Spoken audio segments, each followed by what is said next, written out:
Teror mencapai puncaknya saat Gubernur Kang Deddy Mulyadi sedang memberikan pidato penting dalam acara peresmian proyek revitalisasi sungai di pusat kota. Sebuah serangan besar-besaran yang terkoordinasi terjadi. Bukan hanya ancaman ular, melainkan percobaan pembunuhan yang terang-terangan.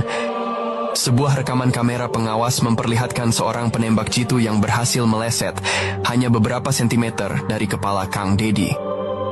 Bersamaan dengan itu, tim Gegana berhasil menjinakkan sebuah alat peledak rakitan kecil yang ditemukan berkat informasi intelijen krusial dari Mangkarta. Detik-detik genting tersebut terekam dramatis, memperlihatkan kepanikan massa dan kesigapan pengawal Kang Deddy. Testimoni, panik dari saksi mata yang diwawancarai memberikan gambaran mencekam tentang kengerian momen tersebut. Dalam interogasi mendalam, pensiunan pejabat yang tertangkap itu akhirnya mengungkapkan identitas otak di balik semua ancaman. Seorang pengusaha dan politikus berpengaruh bernama Haris Baskara. Haris Baskara memiliki koneksi luas ke sindikat korupsi skala nasional. Kebijakan Kang Deddy telah menghancurkan bisnis ilegalnya dalam bidang pertambangan dan proyek infrastruktur fiktif yang merugikan negara miliaran rupiah.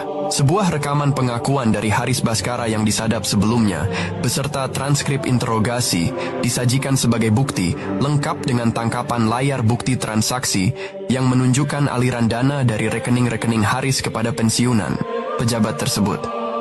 Kang Deddy Mulyadi, tanpa menunggu bukti lengkap terkumpul, mengambil langkah berani. Dalam sebuah pernyataan pers yang disiarkan langsung, ia secara terbuka menyebut nama Haris Baskara dan kejahatannya, memicu kegaduhan publik yang luar biasa. Ini adalah langkah berisiko yang memancing respons balik dari Haris Baskara. Sebagai balasan, tim Haris menculik singkat salah satu asisten pribadi Kang Deddy yang mengumpulkan data penting. Walaupun berhasil diselamatkan, insiden ini melukai asisten tersebut dan menjadi pukulan emosional bagi Kang Deddy. Momen emosional ini menguras tenaga, namun juga menjadi bahan bakar bagi Kang Deddy dan Satya untuk tidak menyerah. Haris Baskara akhirnya berhasil ditangkap.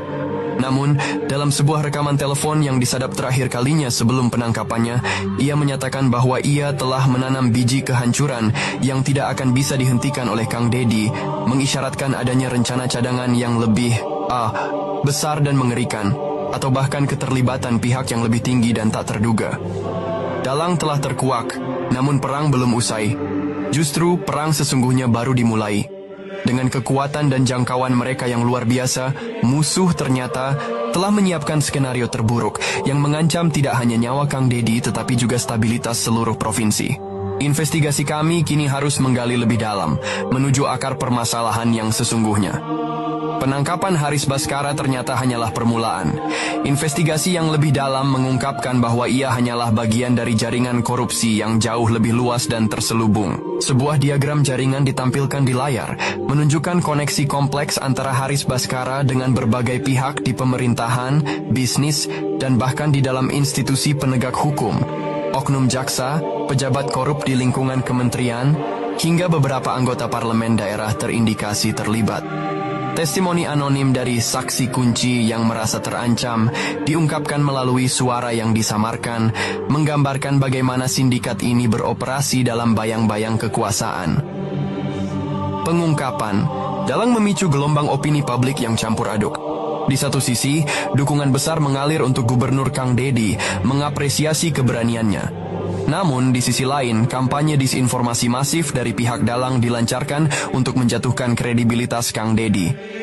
Cuplikan berita palsu dari media, daring abal-abal dan analisis media sosial menunjukkan upaya terstruktur untuk menyebarkan berita bohong dan kampanye hitam. Pakar komunikasi yang diwawancarai menjelaskan taktik manipulasi opini publik yang digunakan untuk mengalihkan perhatian dari kejahatan sesungguhnya. Ini adalah perang reputasi yang menguji ketahanan moral Kang Deddy.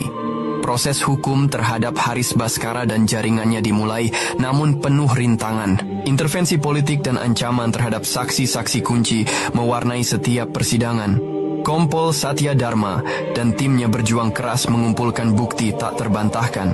Rekaman persidangan fiktif menunjukkan drama di pengadilan dengan kesaksian yang sulit diperoleh dan bukti fisik yang nyaris hilang karena upaya penghilangan barang bukti. Tekanan politik dari pihak-pihak yang terlibat dalam jaringan korupsi berusaha keras untuk menghentikan investigasi.